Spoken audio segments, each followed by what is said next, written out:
연부조직 손상에서 이제 특별하게 신경을 쓰셔야 될 만한 신체 부위 등 중에 얼굴도 이제 포함이 되게 되는데, 얼굴 같은 경우에는 여러분들이 조금 기억해 주실 만한 것들이 뭐가 있냐면, 여러분들이 이제 성인이라서 음주를 하실 거잖아요. 음주를 하다 보면 얼굴이 이제 따뜻해진다거나 후끈해진다거나 혹은 친구들을 봤을 때 얼굴이 빨개지는 그런 상황들을 목격해 보셨을 거예요. 그런 상황들이 일어나는 이유를 역으로 생각해 보게 되면 혈관들이 얼굴에 많이 분포하고 있겠구나 라는 점을 역으로 생각해 볼 수가 있는 겁니다. 이거를 다시 손상과 연관시켜 주게 되면, 외상과 연관시켜 주게 되면 얼굴 부위에 연부조직 손상을 입게 되면 출혈량이 적을까요, 많을까요? 당연히 많게 되는 겁니다.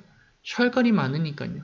여러 혈관이 많다는 소리는 다쳤을 때 여러 혈관들이 찢어진다는 소리인 거고, 혈관 안에 있는 혈액들이 찢어지는 순간 대량으로 많이 유출된다는 점을 자연스럽게 연계해서 떠올려 주시면 될 것 같고요.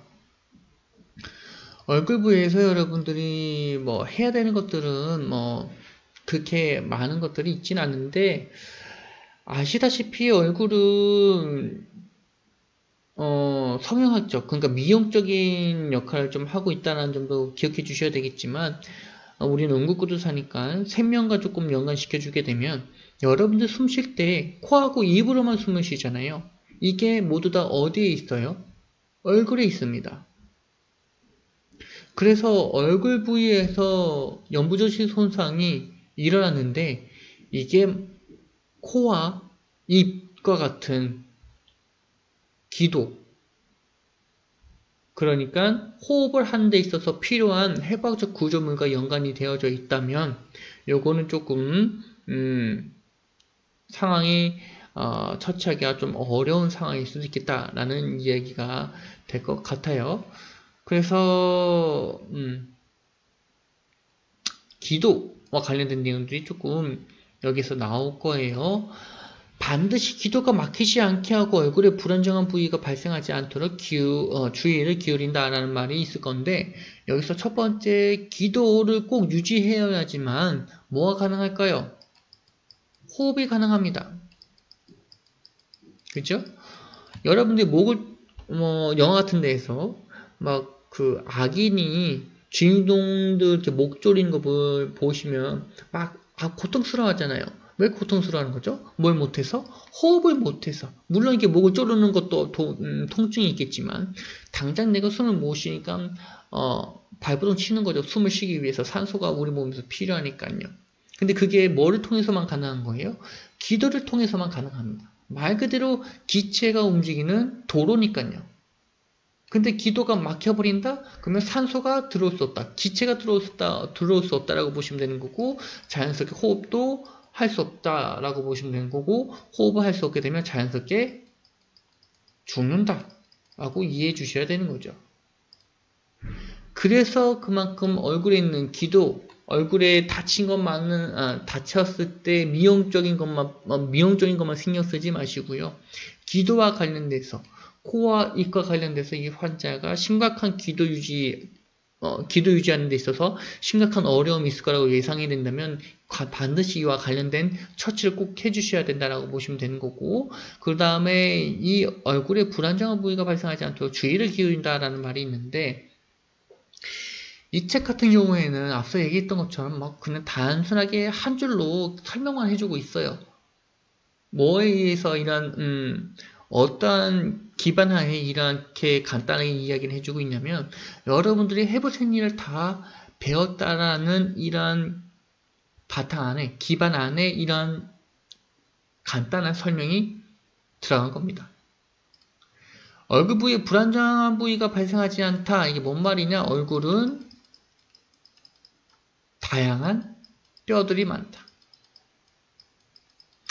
그러니까 얼굴에 위턱뼈도 있고 아래턱뼈도 있고요. 그 다음에 여러분들 흔히 얘기하고 있는 광대뼈도 있는데 그건 관자뼈 같은 것도 있고요.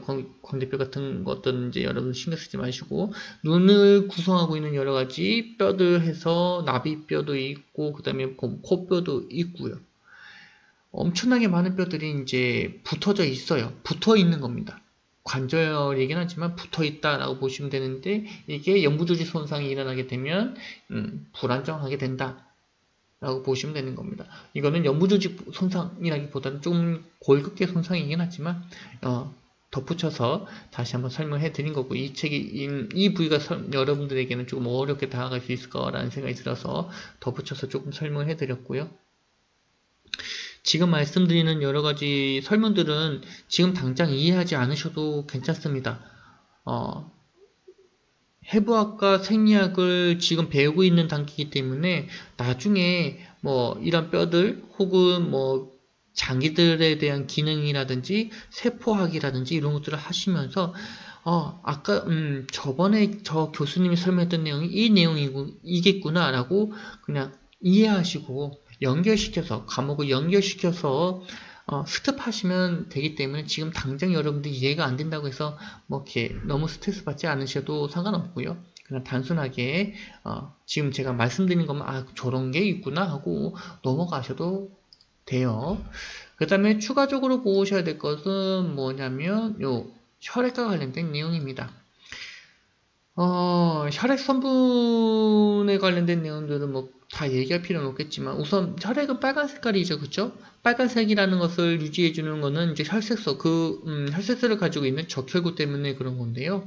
이 적혈구라는 거는 산소와 결합해져 있는 분자라고 산소와 결합해서 우리 전신에 말 그대로 산소를 공급하는 이동 수단이라고 보시면 되는데, 이게 분자가 이걸로 되어져 있어요. 이게 뭐죠? 철입니다. 철. 여러분들이 알고 있는 그 철이고요. 철 성분으로 되어져 있다 보니까 우리 몸의 위장관에 들어왔을 때 이 철분 성분이 위장 안에서 크나큰 자극을 주게 됩니다. 그래서 이 철 성분 자체가 우리 위장관에 자극을 주기 때문에 뭐가 발생할 수 있느냐? 계속 근육 위에 있는 근육들이 막 움직이니까 위에 있는 압력이 올라가게 되고, 압력이 올라가니까 역으로 음식물이 솟구쳐 오르는 상황이 발생하는 거죠. 우리는 그것을 구토라고 이야기를 하는 거고요. 그래서 만약에 환자가 구강 근처나 혹은 코 근처에서 손상이 있다면 기도를 확보해 준 것이 우선시 되는 거고요. 그리고 혈액이 위장으로 넘어가지 않도록 예방해 주는 것도 매우 중요하다라고 보셔야 됩니다. 문제가 되는 것은 여기 설명해 주는 것처럼 구토가 또 뭘 발생시킬 수 있다고 하죠. 책에서 기도를 막힐 기도 폐쇄를 일으킬 수 있기 때문에 구토를 예방해야 됐다라는 이야기를 해주고 있는 거고, 그래서 입이나 코에 출혈이 있는 코 출혈이 있는 환자 같은 경우에는 석션, 우리들 이제 흔히 얘기하는 석션기를 준비해야 된다라고 보시면 되는 거고요. 그 다음에 귀하고 유양돌기가 있는데요. 뭐 유양돌기는 여러분들 귀 뒤쪽에 보이면 볼록 튀어나와 있는 뼈 부분이라고 보시면 됩니다. 우선 여기서 보셔야 될 가장 중요한 내용은 요거예요. 요거하고 요겁니다. 귀에서 피가 나오게 되는 경우에는, 손상이 입어서 피가 나온 경우에는 패킹을 하는 것이 아닙니다. 일반적인 몸통 부위나 혹은 사지 부위에서의 손상 같은 경우에는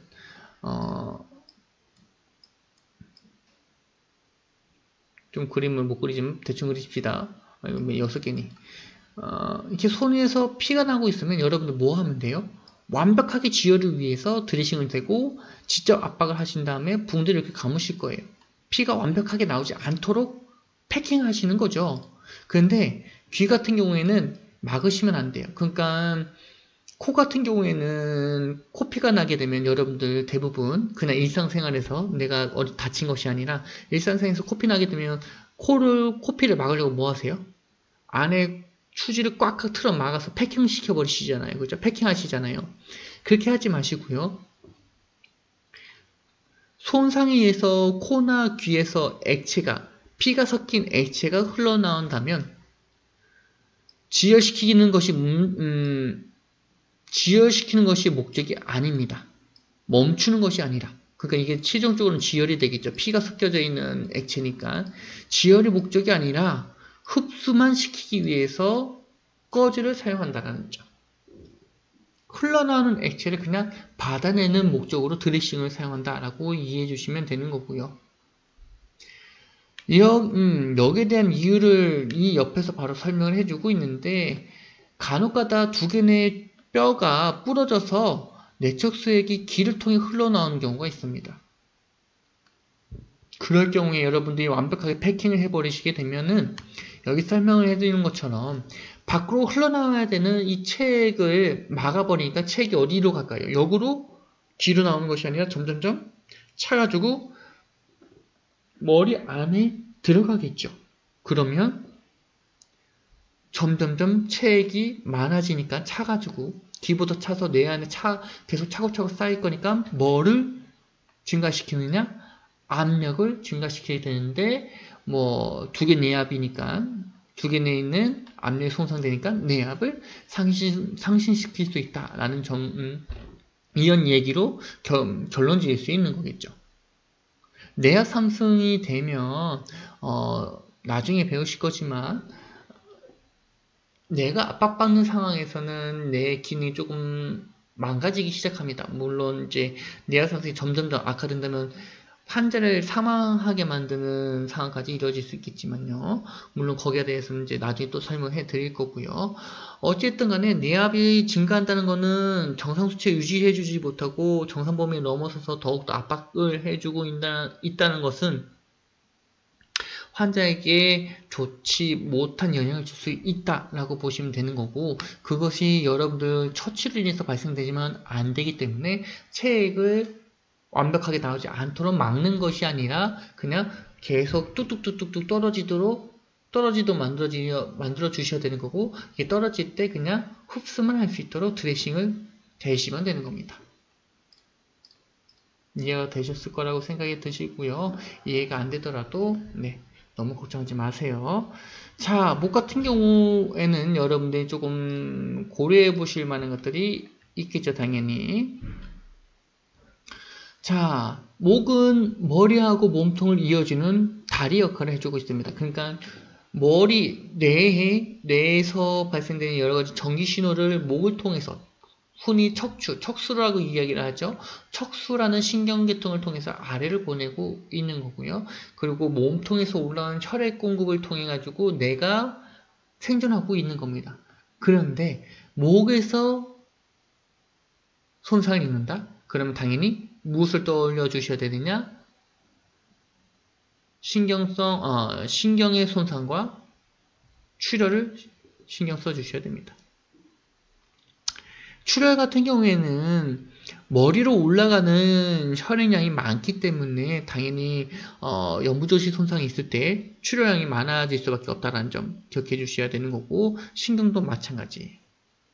거기에 또 하나 유념해 주셔야 되는 건 뭐냐면 여러분들 숨 쉴 때 어딜 통해서 공기를 들이마시고 내뱉느냐면 비강이랑 구강입니다. 그러니까 입안이랑 코 안을 통해서 코를 통해서 여러분들이 호흡을 쉬고 있는 건데 이게 폐하고 연결시켜 주려면 또 통로가 필요하겠죠. 그 통로는 당연히 목에 존재하고 있고요.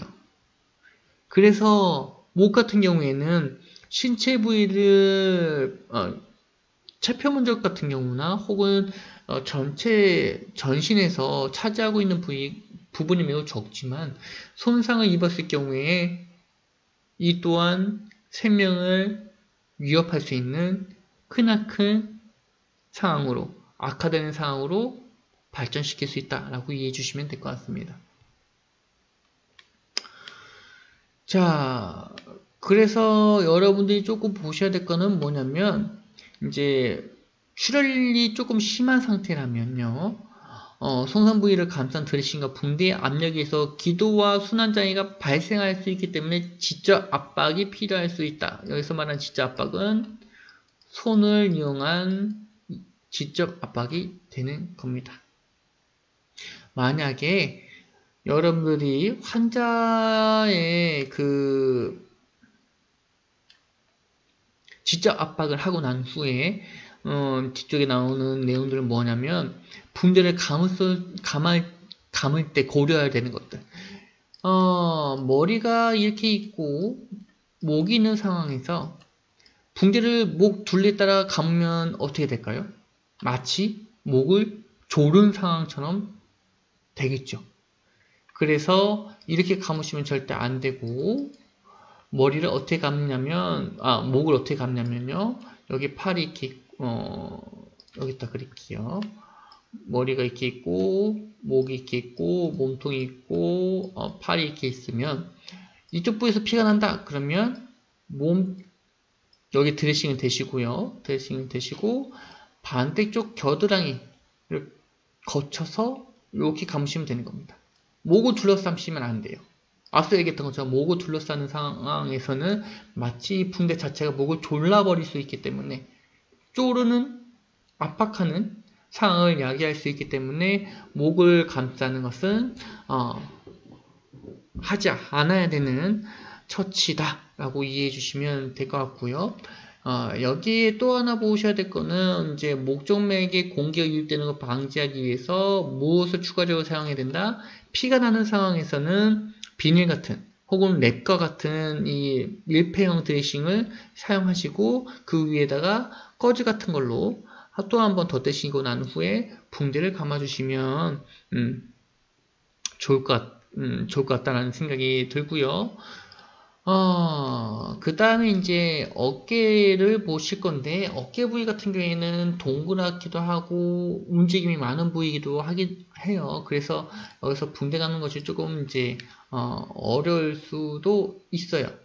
그래서 일반적인 붕대라기보다는 뭘 많이 쓰냐면, 자가 부착식 두루마리를 많이 사용한다라고 이해해 주시면 될 것 같고요. 몸통 같은 경우도 뭐 경미한 손상 같은 경우에는 접착식 테이프 같은 것들이 이제 드레싱을 고정하는데 이제 효과적인 그냥 반창고라고 생각해 주시면 되겠죠. 이런 것들을 해주시면 되는데 성상 부위가 매우 커서 광범위해서 신체 자체가 둥그렇게 감아야 되는 경우가 이제 문제가 되겠죠. 이런 것 같은 경우에는 몸통을 감쌌을 때 환자의 호흡이 불안정해질 수 있다는 점. 그러니까 여기 설명해 준 것처럼 여러분이 숨을 쉬려면 충각이 몸통이 높이 들어 올려졌다가 내쉴 때 감소되는데, 그러니까 확장과 축소가 이루어져야 돼요. 확장했을 때 공기가 들어오는 거고 축소하면서 공기가 내려 터져야 되는데 여기에 붕대를 감아버리게 되면 가슴이 확장하는 이 상황을 만들기 힘들어질 수밖에 없겠죠. 여기서는 그 이야기를 이 호흡시 가슴의 정상적인 운동 범위가 제한될 수 있다는 말로 해주고 있는 거고요. 그래서 몸통을 감싸는 붕대를 하는 것이 조금 어렵기도 하고 여러 가지 제한점이 있다는 점을 기억해 주셔야 될 것 같고요. 그래서 여러분들이 붕대를 감으실 때 몸통을 다 감싸는 붕대를 하시는 것보다는 여기 써져 있는 것처럼 여러가지 부목들과 붕대를 이용하는 것이 조금 더 효과적일 수 있겠다라는 이야기가 여기서 나오고 있는데 이게 환자에게는 어느 정도 호흡의 제한성을 감소시킬 수 있는 상황이 될 수 있을 거라고 생각이 드네요. 그래서 보시게 되면 원래는 이 몸통 부위를 다 붕대로 감아야 되는데 그렇게 하지 않고 지금 밑에는 압박을 주지 않는 딱딱한, 그러니까 신축성이 없는 부목을 밑에다가 둘레를 감싸고 난 후에 그 다음에 그 손상 부위를 고정시킬 수 있게 이 부목을 이어주는 요 상황만 했습니다. 그러니까 몸통을 둘러싸는 붕대는 없는 거예요. 몸통을 둘러싸고 있는 건 뭐죠? 지금 부목이 되는 겁니다. 부목은 뭐가 되죠? 딱딱하게 고정이 되는 거죠. 늘어나지 않습니다. 압박하지 않습니다. 그런데 여기서 붕대를 감아버리게 되면 어떻게 된다고요?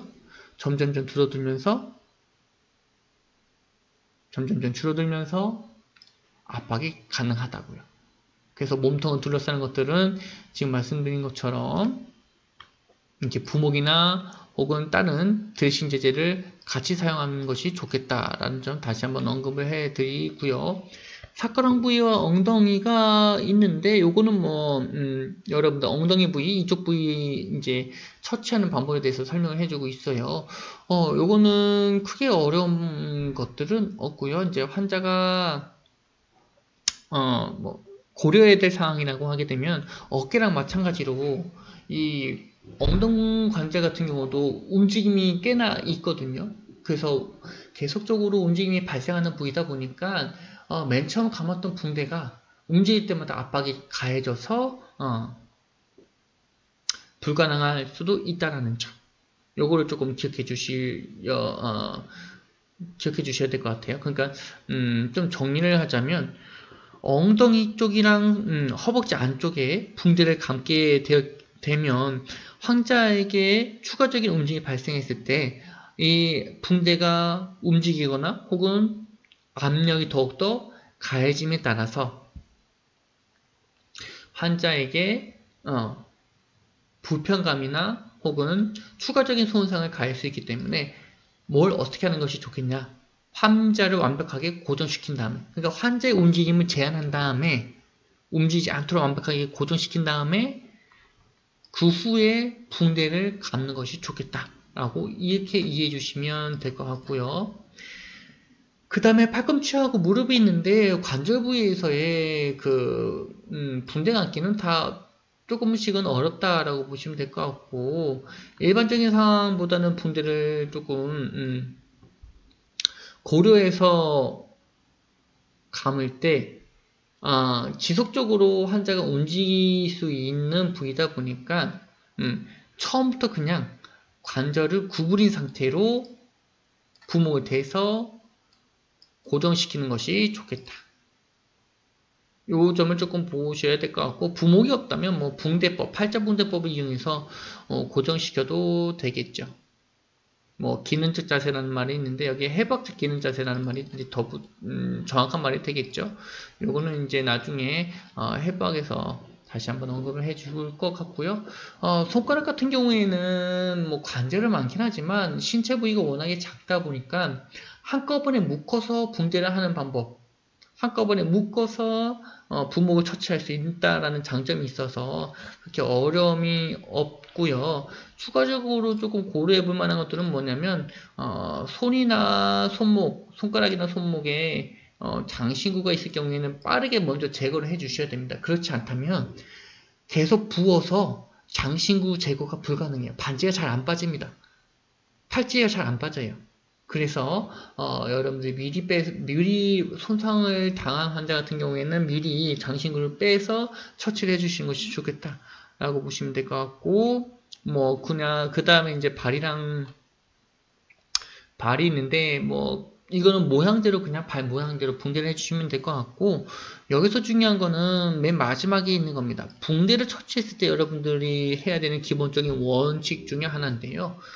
붕대는 무조건적으로 이렇게 손가락이 있으면 아래에서부터 위로 올라가 주셔야 됩니다. 만약에 반대로 위에서부터 감게 되면요. 여기에 있던 피들이 위로 올라가지 못하고요. 계속 아래로 내려가게 돼요. 여러분도 어렸을 때 전기놀이 많이 하잖아요. 그죠? 위에서부터 꽉꽉 팔꿈치부터 손목 쪽으로 내려가면서 이제 피를 이렇게 막 쪼여가지고 이렇게 피가 못 움직이게 만드는 이런 상황을 붕대를 통해서 야기할 수 있다는 이야기가 되겠죠. 그래서 발이 됐든 손이 됐든 뭐 종아리가 됐든 뭐 허벅지가 됐든 팔꿈치가 됐든 팔 전체가 됐든 간에 상관없이 사지에서는 몸통 아닙니다. 사지에서는 무조건 여기 말단 부위부터 위로 올라가면서 붕대를 해 주셔야 된다는 점. 요거는 꼭 기억해 주셔야지만 됩니다. 일반적인 원칙이에요. 네. 오늘 수업은 여기까지 하도록 하겠습니다.